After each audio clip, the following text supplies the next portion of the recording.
Okay, we are live. With me, I have Michael Leckie. Michael and I met probably 8 months ago, thanks to Faye Wu. Faye, I'm going to call you out over here, whether you're live or you're coming back later. Is you mentioned that there are two sweet and brilliant men who are going to connect on LinkedIn Live today. I responded to that saying, I'm taking sweet because brilliant doesn't cut it for me. That leaves you, Michael, with brilliant, and you got to prove it today. All right. Excellent. Great. Thank you for setting a low bar, my friend. So first of all, congrats on the launch of your brand new book coming out a week from today. It's called The Thank Heart you. of Transformation: Build the Human Capabilities That Change Organizations for Good. And there we go.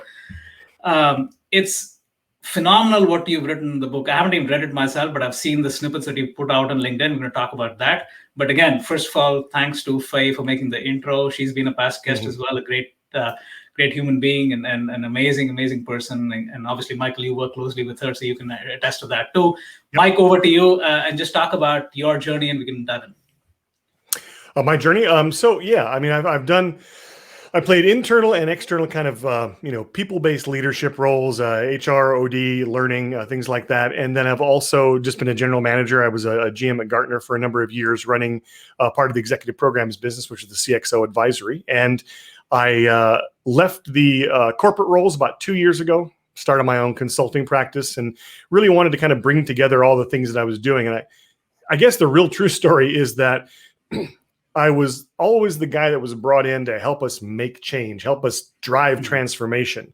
And I made some progress, but I really struggled to do it within the confines of the organization I joined, because the culture, so many things, the expectations when you slot into an organization, even if you're brought in to totally disrupt and drive change, they say, yeah, please disrupt and drive change. Just don't disrupt us while you're doing it. So I decided maybe I'll give it a shot from the outside and see if that works better. And so far, it's been much better. So I think it's the right place to be, and helping some of those people who are trying to do it inside. I think it's definitely a internal-external partnership that actually helps change really get accomplished.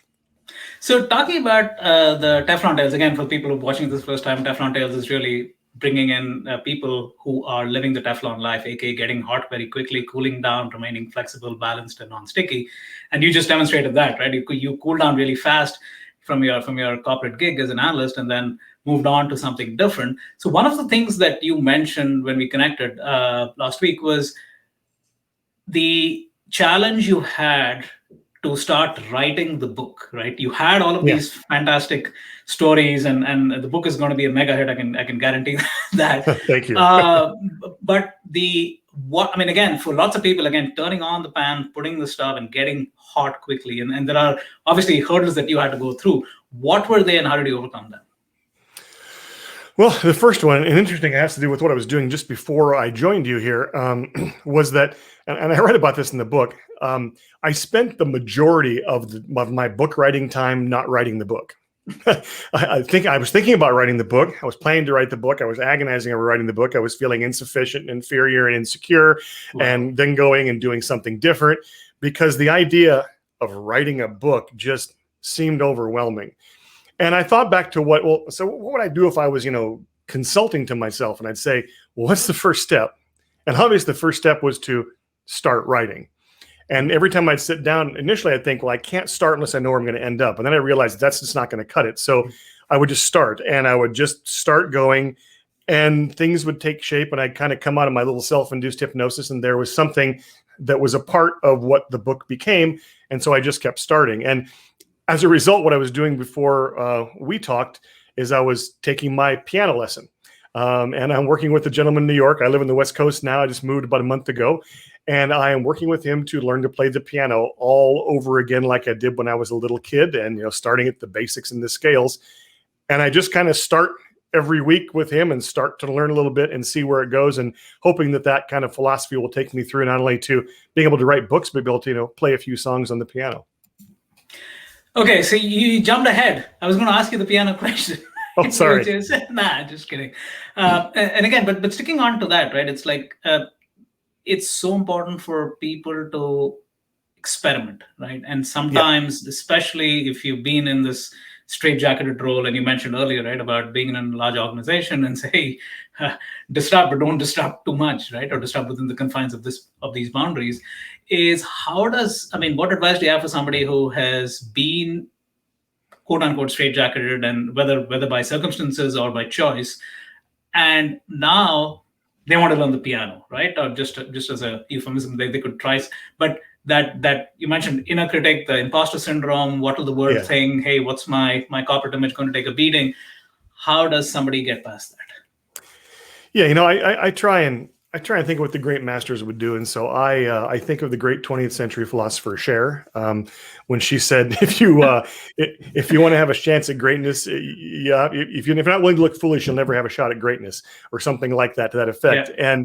And so for me, I think just the willingness to go ahead and not do it right and have that be okay, which was a long journey for me. But just to try and to learn and to try and to learn. I think that one of the reasons we have a hard time breaking out of a mold is because we're successful. Mm-hmm. That's the biggest trap is success. Yeah. Even I write about that in the book. Why we talk. One of the questions is, what's the cost of replicating our success, right? And maybe that's you don't learn anymore. You keep doing the same thing. You don't know when what's successful maybe is less successful in the new context. So for me, I really just have to get out there and try and do.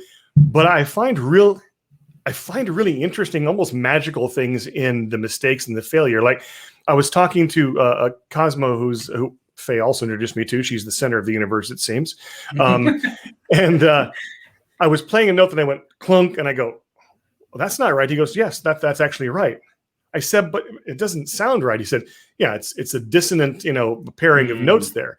He said, but we need dissonance because dissonance, you're like, you don't like it as much. And so it moves the music forward because it creates a problem the music needs to solve. Yeah. And I thought, yeah, I mean, that's great when you make mistakes or create problems, then it's something you can build on and move from. And so if you can look at them that way, you can do anything. But if you look at them as a roadblock or something that stops me from my greatness, man, you've peaked. I mean, you're forcing yourself to have peaked there, and it doesn't get any better. So you can't get better unless you screw up.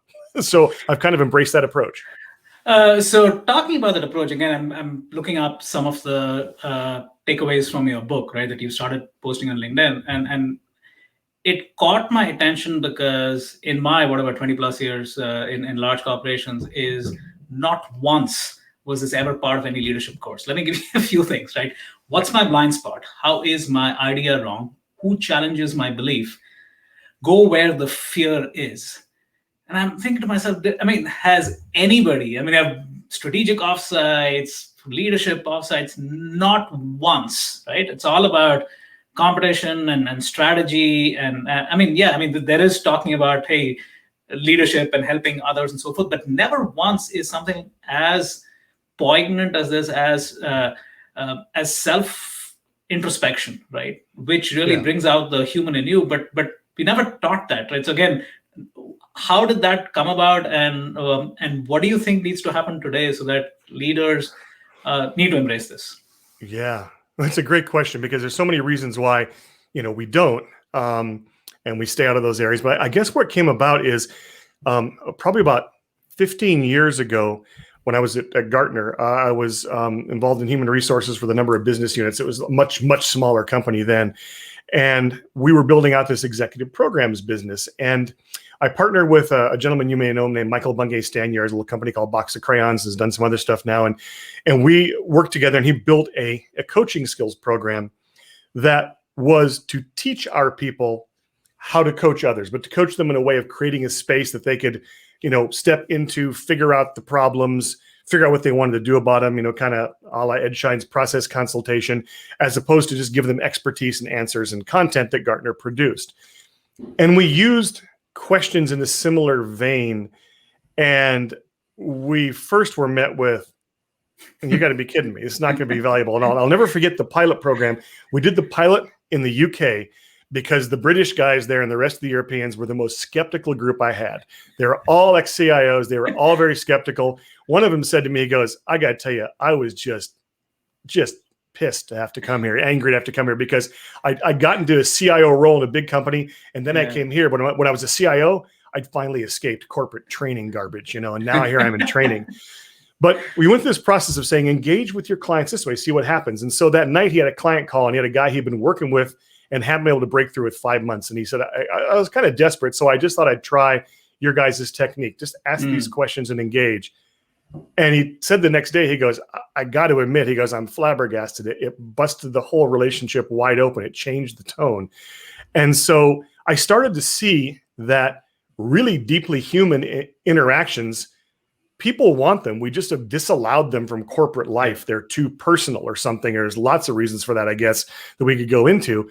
But when you start introducing it, really interesting things happen. What was interesting in that business is the retention rate of the business, the growth rate exceeded all expectations, put millions and millions of dollars in the bottom line of the company by engaging in a very different way. And so I became a believer by mistake through that. I mean, it resonated with who I was as a person, but I became a believer by mistake and really started to learn and see the value. And so as I've incorporated more and more into the work I do, I see the change in people, and I see the concomitant impact it has on the organization and therefore their business results. And, so it's kind of a crusade of mine to bring that humanity back into the workplace, because, in an age where the problems were predictable, where the solutions were maybe, fairly clear and technical, where the things didn't change that much, you didn't have to be that human with the people you worked with, because all you had to do was get them to follow orders. That doesn't work anymore. And so you've got to have that human relationship. You've got to humanize and personize them so you know who they are, so you guys can figure out how do we best work together, and how do we organize to get work done, not just follow someone else's lead who doesn't quite know as much as we do about what we're working on. Wow. So I want to call out Gina Cox, who loved the quote, "Go where the fear is." Thanks, Gina, for the shout out. Yeah, it's I mean, I'm just waiting for the book to come out, right? Each one of those is probably filled with so much stuff. So one of the other things, again, is the flexibility aspect, right? Which is the unlearning and the relearning. I know. I'm reading one fantastic quote from the fantastic book from Adam Grant, who gave an amazing quote for your book, right? Think Again. And the entire book is, again, amazing. The whole thing is about humility. The whole thing is about questioning yourself. I think one of the chapters is called "The Joy of Being Wrong." Right? Yeah. And again, it's such fascinating reading. But it's also, to your point, I think if you go in there with humility, if you go in there with doubt in your conviction, right? Humility in your knowledge. I think those are things that, how have you seen? I mean, I know you work with clients as well, right? And you mentioned a few incidents in our last talk. Is how have some of the pivot points come about when you're dealing with them and they've adopted this and transform? You mentioned one of the things is about the book itself is this is for enduring change, right? And how has that? The examples of that where you've seen, hey, this is a light bulb moment, but it's not just a one-time thing. It becomes part and parcel of who they are, and that carries on.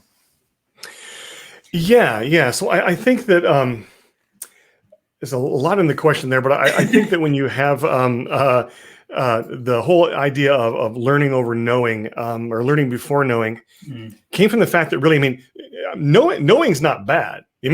Knowing things is a good thing. It's just no longer enough. The problem is for years it was. You knew the most, then you were the man or the woman, usually the man, who managed things. But you can't keep up with the pace. And I had the great good fortune through a friend of mine, Bob Mesta, to meet the late Clay Christensen before he died. And we got to spend an afternoon together, just a couple of us with Clay. And we're having a conversation. I do talk about this in the book. And he said, at one point, he goes, Michael, I'm having this epiphany that it used to be that we had to develop the skills and abilities and experience to earn the job.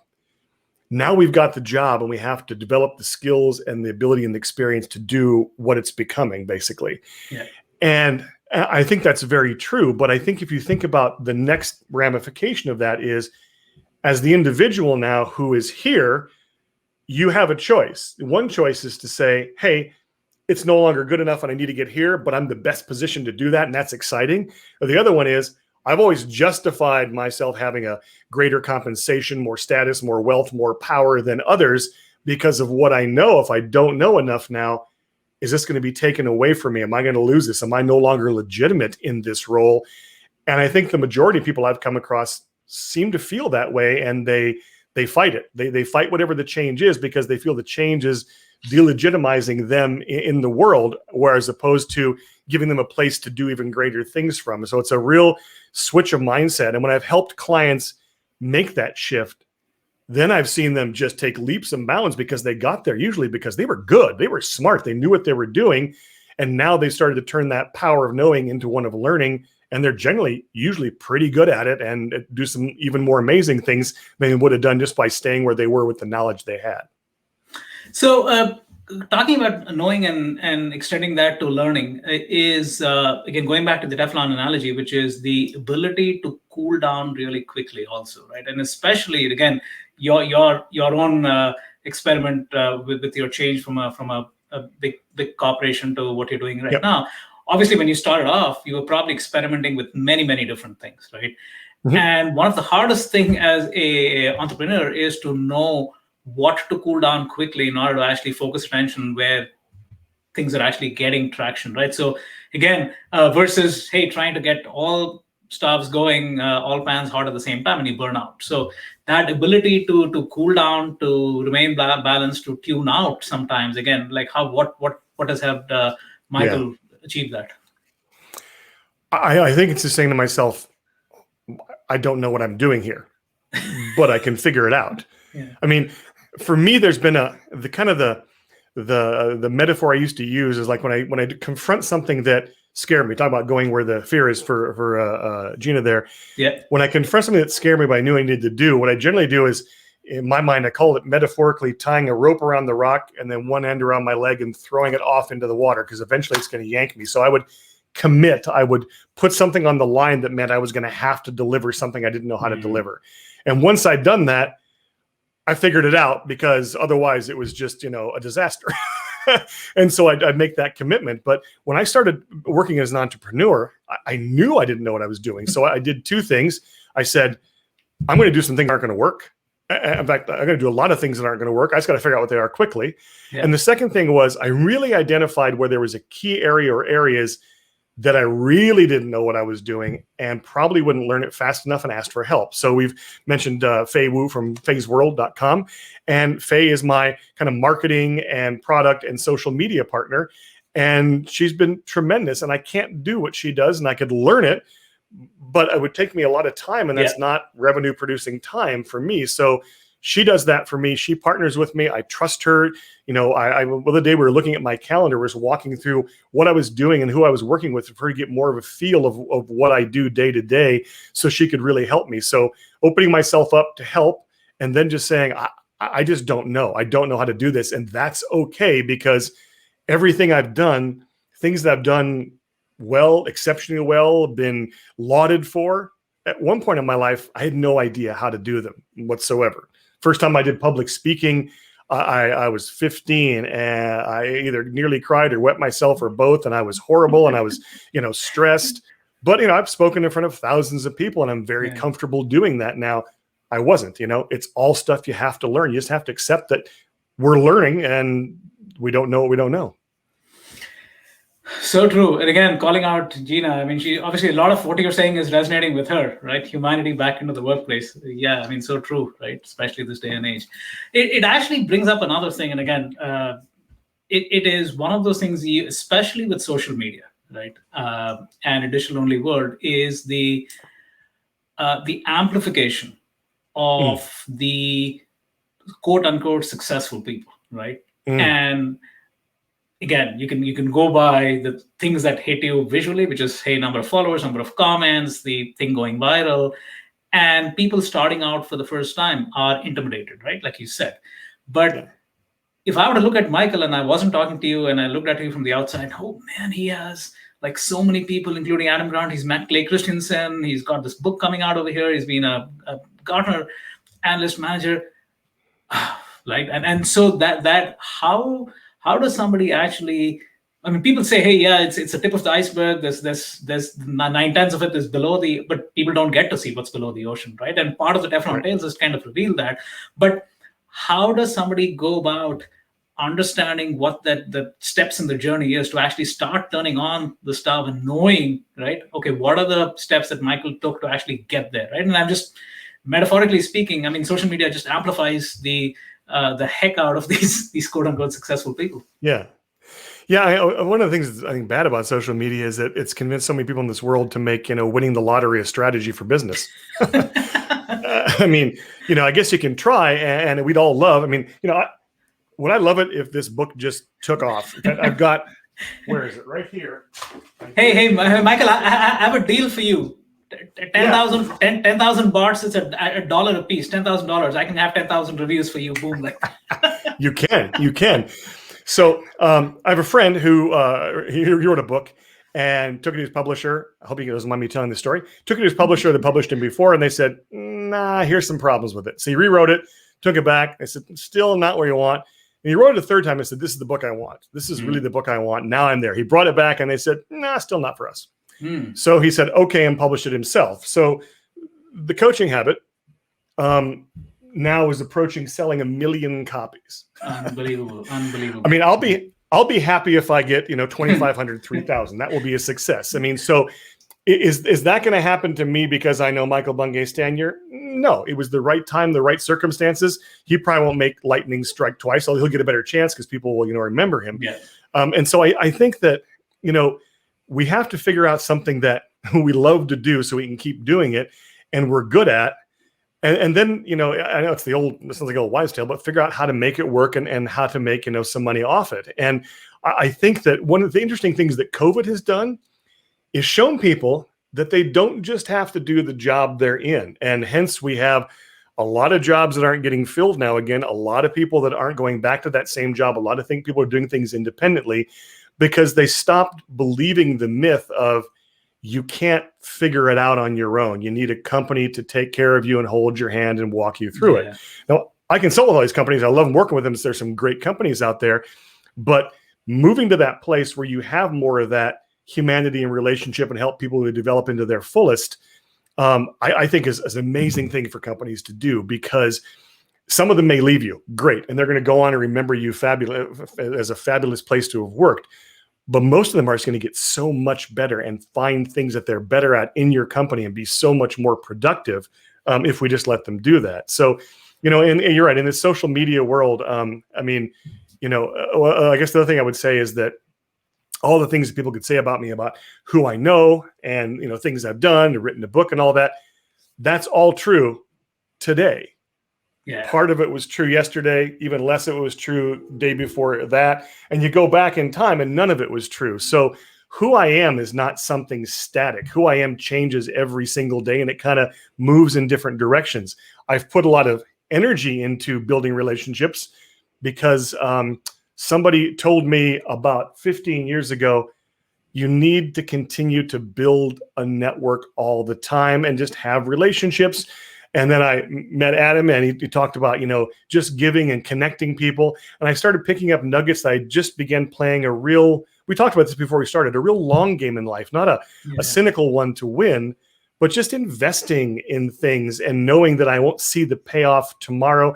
I might never, it might be the wrong thing, but I'm just going to keep trying. And eventually I found myself at a place with some great network, people I know, people that care for me, I care for them, opportunities. And I can't disregard as well. I think it would be really stupid of me in the world we live in now to disregard the fact that, I'm a middle-aged, cisgendered, straight white male. And so I've had a lot of privilege and a lot of opportunity. My parents were school teachers in Montana. We didn't grow up wealthy, but I had a lot of opportunities. And so you combine luck with just kind of playing a long game of trying to figure it out. I think you'll get better, even if you don't become, that lotto winner or sell 1 million copies. I'll be happy if I do, but I'm not planning for it. I'm planning on selling my, few thousand if some of you buy the book out there. So get on it. So one of the things, as you were talking about, the humanity and bringing in back to what Gina was saying, is also, I mean, these stories stick stick to you, right? And this one is about the late Tony Hsieh at Zappos. Hmm. And I mean, stories have been written about this, but really the idea was the hiring manager would actually go to the airport to pick up the interview candidate. Yeah. And if he or she would sit at the back, stare at their phone throughout the entire journey, not make one comment or question or anything else with the quote unquote driver, which is the hiring manager, Yeah. then the interview is over by the time even before they hit the hotel. Yeah. And so it kind of just reflected what Zappa is about, which is, hey, I mean, the customer service agents would get on, spend 2 hours to 5 hours to 10 hours even, helping a customer because that's all they want to do, right? If they Yeah. help one individual through their day. So, but again, you don't see those kinds of companies, especially, again, question to you is B2B, right? Have you seen transformations happen? B2C, you hear about, I mean, companies like Zappos, I mean, pick your favorite companies out there, the Chobani yogurt. I mean, and so what is it about B2B that the humanity aspect of it isn't surfaced? Well, maybe one aspect is because, you've got an organization talking to an organization as opposed to individual customers. And I talked about this recently, and I do write about it a little bit, is that we have this fantasy that organizations exist, but they don't.